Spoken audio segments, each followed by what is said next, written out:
문화전쟁 오늘 6번째 시간입니다. 그런 복음 일꾼, 교회의 일꾼이라는 제목으로 말씀을 나눕니다. 교회의 일꾼.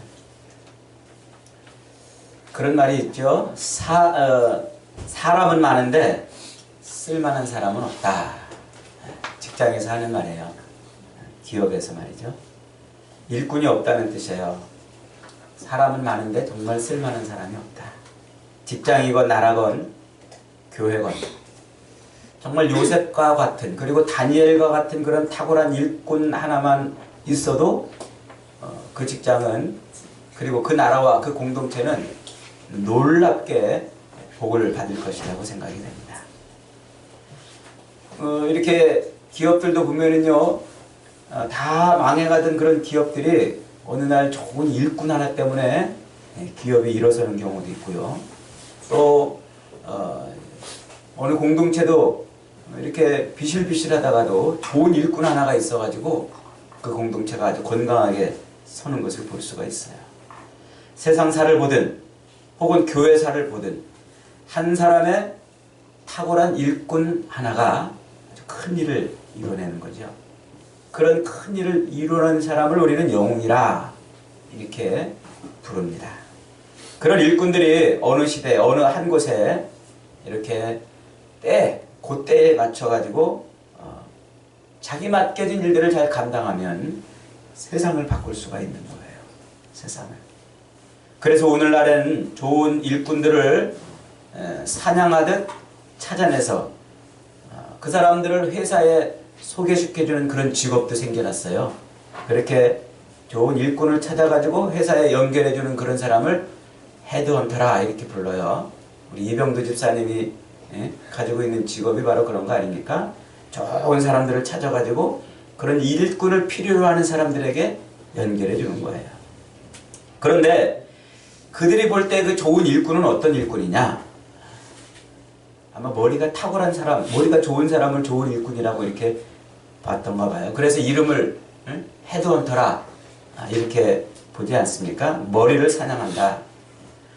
그래서 머리가 좋은 사람, 이 능력이 좋은 사람, 이런 사람이 일꾼의 첫 번째 요소라 이렇게 보고 있는 거예요. 그래서 우리 사회가 필요로 하는 일꾼의 첫 번째 기준은 바로 능력이에요. 저 사람이 얼마나 능력이 있느냐, 얼마나 탁월한 능력이 있느냐. 일꾼에게는 정말 능력이 필요하죠. 일도 못하는 사람한테 일을 맡길 수는 없잖아요. 능력이 안 되는 사람한테 그런 일을 맡길 수는 없잖아요. 능력은 좋은 일꾼이 되는 중요한 요소임에 틀림이 없습니다. 그런데 어떤 통계를 보니까 실제로 한 직장 안에서 좋은 일꾼이냐 나쁜 일꾼이냐, 저 사람이 좋은 일꾼이냐 나쁜 일꾼이냐를 판단하는 판단 기준은 우리가 생각하는 거랑 좀 달랐어요. 기업에서 그 사람을 좋은 일꾼이다 아니면 별로 안 좋은 일꾼이다 그렇게 판단할 때 그 판단의 기준이 되는 게 뭐냐면, 우리는 능력이라고 생각했는데 기업은 태도라고 봤어요. 태도. 능력이 아니고 태도. 능력 있는 일꾼도 좋지만 뭔가를 맡기면 이것을 막 번쩍번쩍 해내는 사람도 좋지만은 어떤 일에 대한 태도가 훨씬 더 중요하다 하는 것이죠. 그래서 일꾼은 태도가 좋은 사람이다 이렇게 말합니다. 자기 일에 대한 태도, 자기 회사에 대한 태도, 자기 사장에 대한 태도, 자기 가정에 대한 태도, 그리고 동료에 대한 태도, 자기 가족들에 대한 태도, 이런 태도가 그 사람의 능력보다 훨씬 더 중요한 요소라 이렇게 말해요. 제가 그 글을 읽어보면서 야, 그렇구나, 일꾼에게는 능력보다 태도가 더 중요하구나 하는 것을 배웠어요. 태도가, 능력이 음식물이라고 한다면 태도는 그 음식물을 담는 그릇이라 이렇게 볼 수 있는 거예요. 아무리 좋은 음식도요, 아무리 비싼 비싼 음식도 더러운 그릇에 담겨져 있다면 그 음식은 비싸게 취급되지 않을 것입니다. 그러나 아무리 못난 음식도 멋진 그릇에 담기면은 아름다운 음식처럼 보이는 것이죠. 그러니까 이 능력은 탁월한데 태도가 나빠가지고 결국 회사나 교회나 직장에 큰 손해를 끼치는 일꾼들이 많다는 거예요. 그러므로 여러분, 좋은 일꾼을 얻으려면 그 사람의 태도를 보면 알아요. 태도. 예전에 제가 부목사로 있던 교회에서 이제 담임 목사님이 저에게 고난을 하나 주셨어요. 그 고난이 뭐냐면 다른 부목사를 뽑을 때 목사님이 면접을 보시오. 그런 고난을 저한테 줬어요. 그래가지고 제가 부목사들을 이렇게 뽑을 때 제가 면접을 보면서 만나서 식사를 이렇게 했어요. 식사하면서 같이 테이블에 앉아가지고 식사할 때 뭘 보냐면 딱 자리에 앉자마자 숟가락 젓가락을 탁탁탁탁 놓는 사람을 저는 최고로 쳐요. 근데 그런 사람이 확실히 모든 일에 태도가 좋아요. 여러분들도 식당 가서 유심히 보세요. 남이 놀 때까지 가만히 앉아있는 사람이 있는가 하면 앉자마자 탁탁탁탁 놓는 사람이 있어요. 앉자마자 남을 섬기기 위한 자세가 되어 있는 이 사람, 이런 태도를 가지고 있는 사람이 좋은 사람이에요. 여러분도 좋은 사람 되기를 바랍니다. 이 태도라는 것은요, 이 태도라는 그릇은 그의 가치관과 습관과 성품을 만들어내는 재료가 돼요. 재료가. 그래서 제가 한번 이 자기 일에 대한 태도를 기준으로 일꾼의 종류를 한번 분류해 봤어요. 한번 잘 들어보세요. 이건 제가 만든 거예요. 어디 책에 있는 게 아니고. 첫째로 자기 일에 자긍심을 갖고 주인에게 충성하는 일꾼이 있어요. 한번 따라합시다. 자기 일에 자긍심을 갖고 주인에게 충성하는 일꾼. 자기의 일과 자기의 직업에 자부심이 있어요. 자기가 무엇을 하든지 그 일에 대한 자부심. 그리고 자기가 다니는 그 회사에 자부심이 있어요. 뭐 대기업이 아니더라도, 남들이 알아주는 기업이 아니더라도 내 직장에 자부심이 있고 우리 직장의 상사와 직원들에 대한 애정과 확신이 있어요. 자기를 그 회사의 한 지체요, 한 가족이라고 확신하는 거죠. 자기와 회사는 같은 배를 탄 운명 공동체라고 믿습니다. 그래서 회사가 잘 되는 것이 자기가 잘 되는 것이고, 자기가 잘 되는 것이 곧 회사가 잘 되는 것이라고 그렇게 믿습니다. 그래서 늘 자기를 개발하고 성장시키고, 그래서 회사에 조금이라도 유익이 되게 하려고 애를 쓰는 그런 일꾼이 있단 말이에요. 자기 일에 자긍심을 갖고 주인에게 충성하는 일꾼이에요. 두 번째로는 자기 일에 자긍심을 갖지만 주인에게가 아니고 자기에게 충성하는 일꾼이 있어요. 자기 일에 자긍심을 갖지만 누구에게 충성해요? 자기에게 충성해요. 자기의 일과 회사를 자랑스럽게 여기는 점에서는 차이가 없습니다만, 그러나 그 방향이 다른 사람에게 있는 것이 아니라 자기에게 가 있어요. 회사나 주인보다는 자기의 유익을 구합니다. 회사가 혹시 해를 입더라도 그것이 자기에게 유익이 된다면 망설임이 없이 그 길을 택해버려요. 부지런히 자기를 개발하고 성장시켜 나갑니다만 그것이 회사를 위한 것이 아니고 자기를 위한 것이에요. 자신만을. 그래서 자기의 유익에 더 좋은 기회가 생기면 언제든지 그는 회사와 주인에게 등을 돌릴 사람이에요. 이런 사람을 믿고 일을 맡기면 언젠간 큰 손실을 입게 되죠. 그래서 일꾼에게는 태도가 중요한데, 태도는 마치 그 배를 움직이는 방향키와 같은 거예요. 방향키와. 일꾼의 충성이 누구를 향하고 어디를 향하는지를 이미 그 일꾼 자신의 태도가 보여주기 때문에 그런 것이죠. 그리고 세 번째로는 자기 일에 열등감을 가져요. 이번에는 자기 일에 열등감을 갖고 겨우 주인에게 충성하는 일꾼이 있어요. 예상외로 많은 사람들이요, 사실은 자기의 삶의 열등감을 가지고 있어요. 어떤 통계에 보니까 자기에게 자기의 자존감, 그리고 자기 자신에 대한 만족도, 이런 것을 갖고 있는 사람보다 열등감을 갖고 있는 사람이 훨씬 더 많아요. 내가 어렸을 때 어떤 직업을, 나는 이런 사람이 되겠다 하는데 그 꿈과 소망을 이루지 못한 사람은 대부분 다 열등감을 가지고 있다는 거예요. 그래서 한 70% 이상은 다 열등감에 빠져 있대요, 지금. 여러분은 지금 어떠신가요?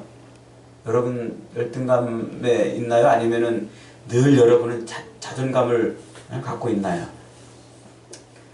이렇게 이 자기의 일과 그리고 직업을 부끄럽게 생각하고 또 자기의 처지를 늘 이렇게 부끄럽게 여기는 사람들이 있다는 거죠. 그래서 그는 그런 어떤 직장에, 그런 상태로 직장에 다니면은 마지못해서 일을 하는 거예요. 마지못해서. 회사나 주인에게 충성한다는 것은 사실 별로 의미가 없어요. 그저 그냥 먹고 살기 위해서. 목구멍이 포도통이니까 할 수 없이 내가 이 일을 하지. 내가 돈만 있어봐. 내가 너희들한테 이러겠어? 너희들한테 굽실거리면 내가 이러겠어? 이러면서 그냥 열등감을 갖고 있다는 거죠. 그래서 그는 늘 1년 12달 365일 더 좋은 것이 없겠나, 뭐 더 나를 좀 알아주는 것이 없겠나, 이런 것을 늘 생각한다는 거예요. 돈을 더 많이 주는 곳은 없나, 나를 좀 더 알아주는 데는 없나, 이런 것만 찾는다는 거예요. 그러니까 그가 맡은 일, 그가 하는 일에 능률이 없어요. 그가 하는 일에 변화가 없어요. 늘 5년이 가도 10년이 가도 그 상태라는 것이죠. 열등감은 우리 머리에 있는 모든 창문을 꽁꽁꽁 닫아 걸고 근데 자기 생각에만 갇혀 있는 것을 의미하는 것이죠. 그래서 그는 무기력하게 살아요. 그리고 네 번째로는 자기 일에 열등감을 갖고 자기에게 충성하는 사람이 있어요. 자기 일에 열등감을 갖고 자기에게 충성하는 사람. 이런 사람들은 뭐 직장에 사실 아무 애정도 없고 확신도 없죠. 그저 어떻게 하다 보니까 이 일을 하게 된 거예요. 어찌어찌 하다 보니까 내가 여기까지 와 있는 거예요. 그래서 언제든지 기회만 되면은 이런 것을 내던질 수도 있고 자기에게 조금만 유익이 생기면 얼마든지 모든 것을 배신할 수가 있는 거예요.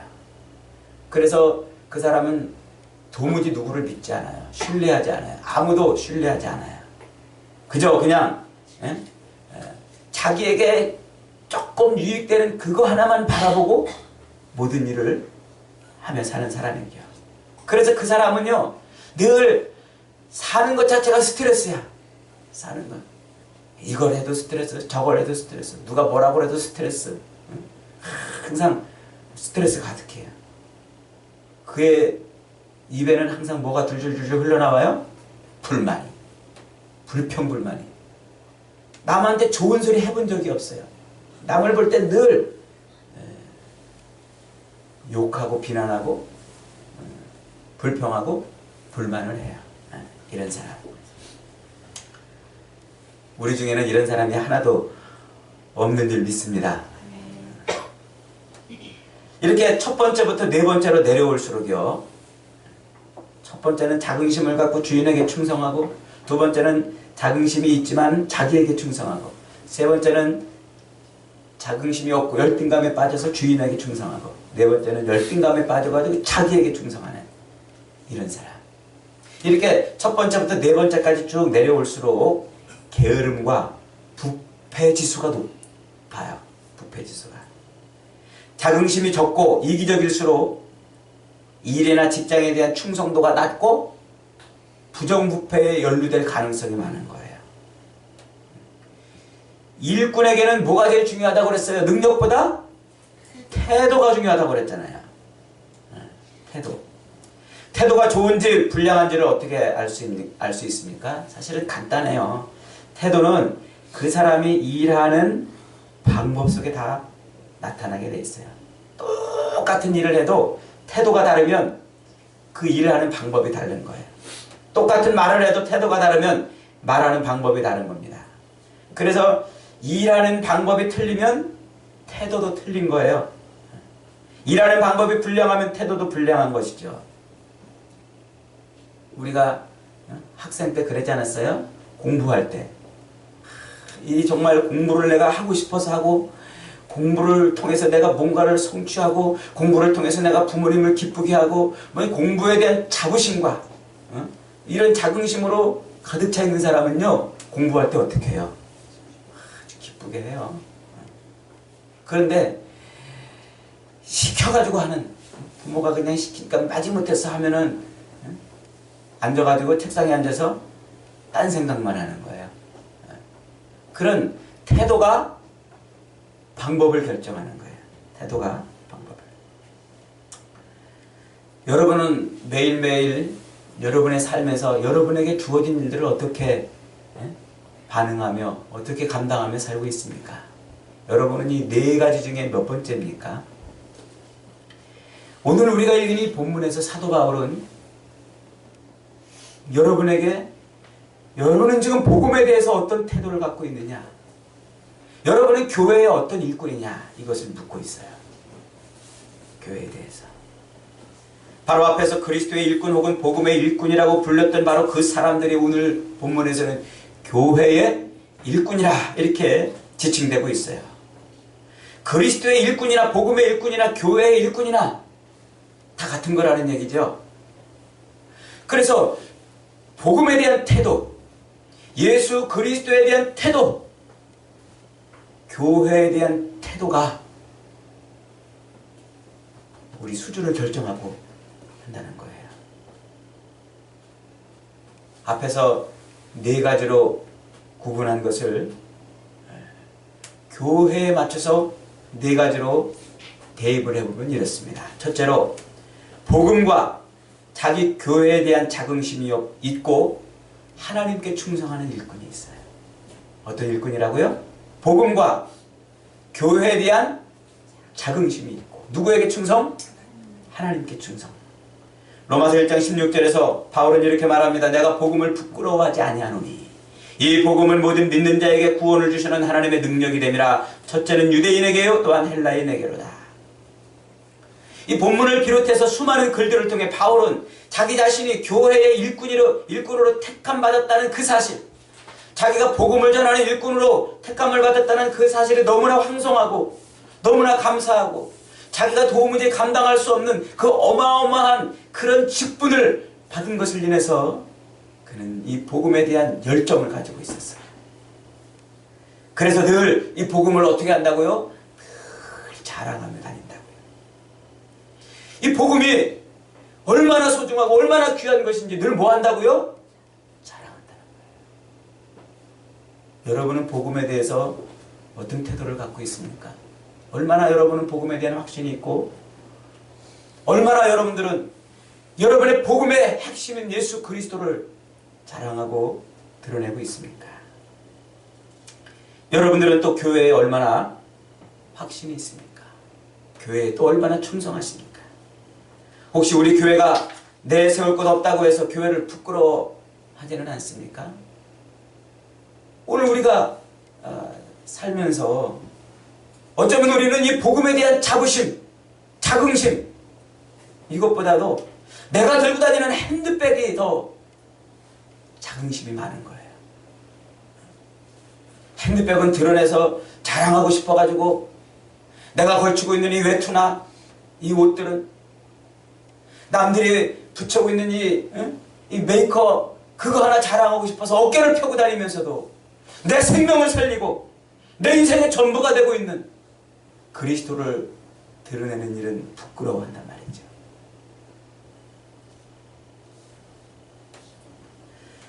두 번째로 이 복음과 자기 교회에 대한 자긍심은 있는데 누구에게 충성합니까? 자기에게 충성하는 그런 일꾼이 있어요. 가룟 유다 같은 사람이죠. 가룟 유다. 복음도 교회도 다 자랑스럽게 생각합니다. 그러나 그의 교회 생활과 신앙생활은 오로지 자기의 유익을 위해서만 합니다. 그래서 복음 때문에 자기에게 약간 피해가 오고 핍박이 오면 쉽게 복음을 버려요. 쉽게 교회를 떠나요. 그런 일꾼들이 있는 거예요.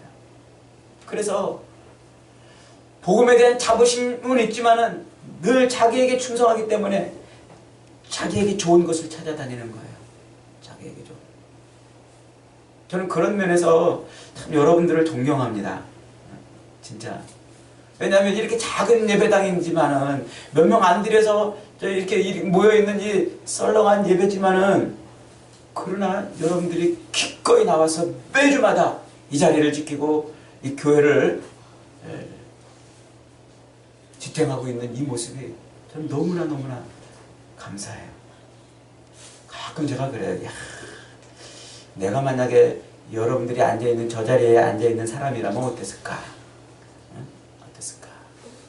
여러분에게 좀 부끄러운 고백을 하나 한다면 제가 청년 때 말이죠. 저희 집에서 그렇게 멀지 않은 상가 2층에 있는 그 교회에 이렇게 갔어요. 제가 다니던 저 멀리 다니던 모교회, 본교회에서 문제가 생겨가지고 에이 저렇게 멀리 뭐 갈 필요가 있나? 가까운 교회 다니자. 그래서 어떻게 가다 보니까 그 교회로 간 거예요.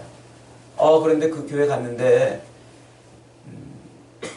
몇 명 안 앉아 있는 거예요. 우리만큼 이렇게 앉아 있는 거예요. 그래도 이 교회는 너무 작아. 내가 있기엔 너무 작아.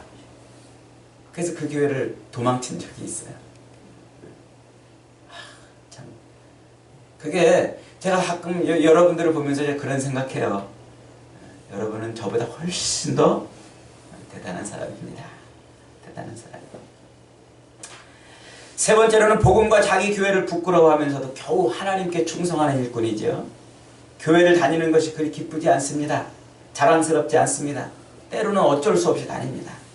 교회에서도 이런저런 봉사에 참여합니다. 그러나 역시 힘겹고 부담스러운 거예요.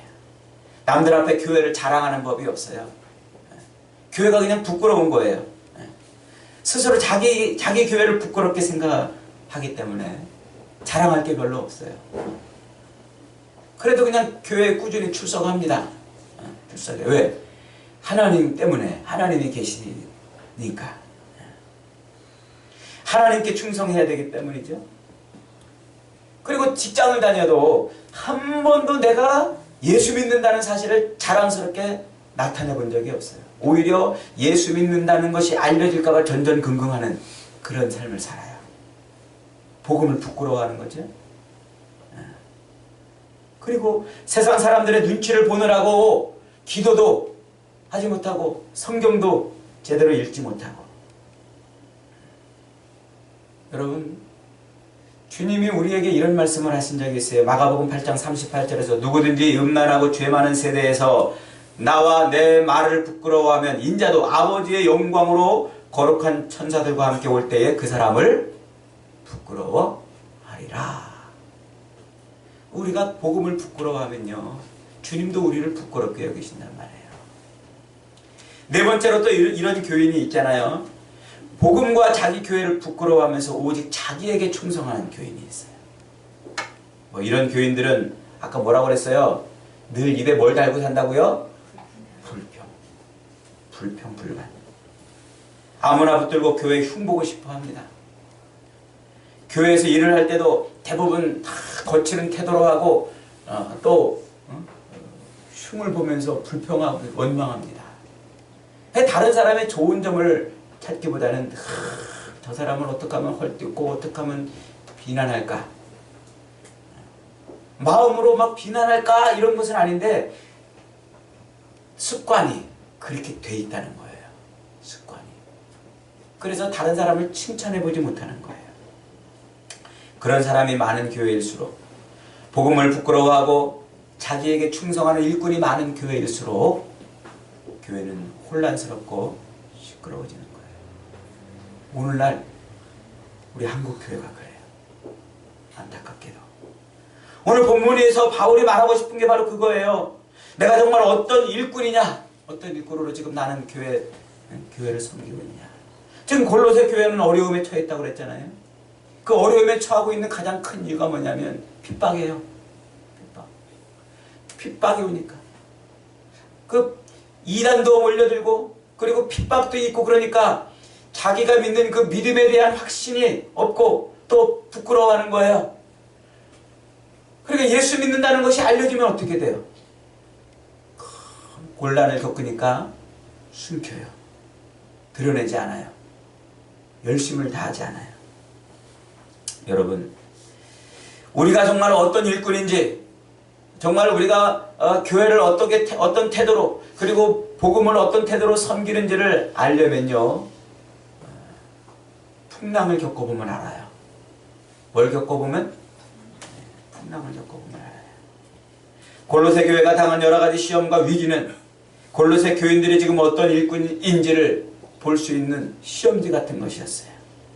여러분, 교회에서 당하는, 그리고 살면서 겪는 여러 가지 많은 위기와 어려움들은요, 내가 어떤 일꾼인지를 알려주는 그런 시험지 같은 거예요. 시험지. 24절을 한번 보십시오. 그는 교회의 어려움 속에서 자신이 어떤 일꾼으로 있어야 될지를 지금 바울은 우리에게 분명히 보여주고 있어요. 그리스도의 남은 고난을 교회를 위하여 자기의 육체에 채우는 그런 삶을 살기를 원하는 것이 지금 바울이 원하는 거예요. 교회를 위해서 자기의 육신의 그 고난을 기꺼이 감당하겠다는 거죠. 여러분, 우리가 교회 생활하는 것은요, 우리가 신앙생활하는 것은 대접받고 칭찬받으려고 신앙생활하는 것이 아니에요. 우리가 교회를 섬기는 것은요, 뭔가 내가 유익한 일들을 얻으려고 다니는 것이 사실은 아니에요. 교회는 안마와 마사지를 받는 곳이 아니라 오히려 내 몸을 불태우는 곳이에요. 바울이 지금 요구하는 게 그거라는 거죠. 내 몸으로 교회를 위해서 교회 안팎에서 창피를 당하고 부끄러움을 당할지언정 그 교회를 버티는 기둥이 되는 겁니다. 그런 일꾼이 교회에 필요하다는 것이죠. 교회. 여러분, 살면서 교회와 복음을 위해 고난받는 것 때문에 분노하고 원망하지 마십시오. 그리고 실족하지 마십시오. 오히려 그것을 기쁘게 여기십시오. 여러분에게 큰 상이 예비되어 있을 것입니다. 그리고 25절에 보면 복음 일꾼이 되는, 교회 일꾼이 되는 동기를 설명하고 있어요. 왜 복음의 일꾼이 됩니까? 바울이 왜 지금 교회의 일꾼이 됩니까? 많은 월급 때문에 그래요? 승진의 기회 때문에, 명예 때문에, 대접받기 때문에, 자기개발과 실현 때문에 그런 것이 아니에요. 그는 오직 그 모든 것을 누가 맡기셨다? 하나님이 맡기셨다는 거예요. 하나님. 그래서 하나님이 자기에게 맡기신 그 사명 때문에 그는 교회를 자랑스럽게 여기고 교회를 위해서 기꺼이 일꾼이 된다는 것이죠. 여러분, 사명이라는 게 뭐예요? 사명은 하나님이 내 인생에 맡기신 일이에요. 여러분, 하나님이 저와 여러분을 이 땅에 왜 보내셨어요? 우리를 오늘까지 여기까지 이끌어 오신 이유가 뭘까요? 여기다 그저 내버려 두시려고? 우리를 통해서 무엇을 하시려고 하시는 것일까요? 저는 우리 소풍교회를 통해서 하나님이 하실 일이 있기 때문에 오늘까지 교회를 여기까지 인도하셨다고 믿어요. 요즘 제가 참 우리 소풍교회 간증할 것들이 정말 많아요. 간증할 것들. 그런데 최근에도 우리 교회가 지금 재정적으로 많이 어렵잖아요. 힘들고 어려워요. 뭐 여러분들이 애써서 이렇게 헌금을 하지만은 우리 교회를 이 사이즈를 유지하기 위한 것에도 부족해요. 그런데 하나님이 한 번도 교회 재정을 구멍을 내지 않으시는 거예요. 구멍을. 이게 하나님께서 하시는 일이에요. 우리가 하는 일이 아니고. 하나님이 도대체 왜 그러실까? 저는 묵상하며 기도해봐요. 하나님이 왜 그러면 무엇 때문에 하실까? 저와 여러분을 통해서 이루고 싶은 게 있는 거예요. 여러분, 그 사명을 우리가 붙들고 그 사명을 위해서 일을 해야 돼요. 복음을 위해서, 그리스도 예수를 위해서 하는 것이죠. 그래서 26절, 27절에서 바울은 그렇게 말합니다. 우리가 증거해야 될 복음의 내용이 뭐냐? 바로 예수 그리스도라고 말하고 있어요. 그리스도는 하나님이 영원전부터 감추어 보존해 오신 비밀입니다. 그런데 그 하나님께서 그 비밀을 지금 세상에 드러내셨다는 거예요. 누굴 통해서? 우리를 통해서. 그렇게 숨겨놓으셨던 비밀을 오늘 비로소 드러냈는데, 그 드러낸 소식이 바로 기쁜 소식, 복된 소식인 것이죠. 예수 그리스도를 통해서 죄인이었던 우리가, 지옥 백성이고 사탄의 종이었던 우리가 용서함을 받고 하나님의 백성으로 구원을 받아 영생을 누리는 그런 존재가 되었다는 거예요. 그리고 그 복음을 어떻게 증거하는 그런 일을 우리에게 맡기셨다는 거죠. 그게 교회 일꾼이 해야 될 일이라는 거예요. 여러분, 그래서 우리가 교회로 부르심을 받은 저와 여러분들이 해야 될 일이 뭐냐면 그리스도를 자랑하는 거예요. 복음을 자랑하고 교회를 자랑하는 거예요. 여러분들은 얼마나 교회를 자랑하고 복음을 자랑하고 있습니까? 얼마나 그리스도와 그 복음에 충성하고 있습니까? 우리 집사님들 이렇게 보면은, 우리 교회는 뭐 좀 덜 합니다만 다른 교회들 보면은요, 주일날 보면은 꼭 명품 이렇게 무슨 컬렉션 전시하려 이렇게 오는 사람들 같아요.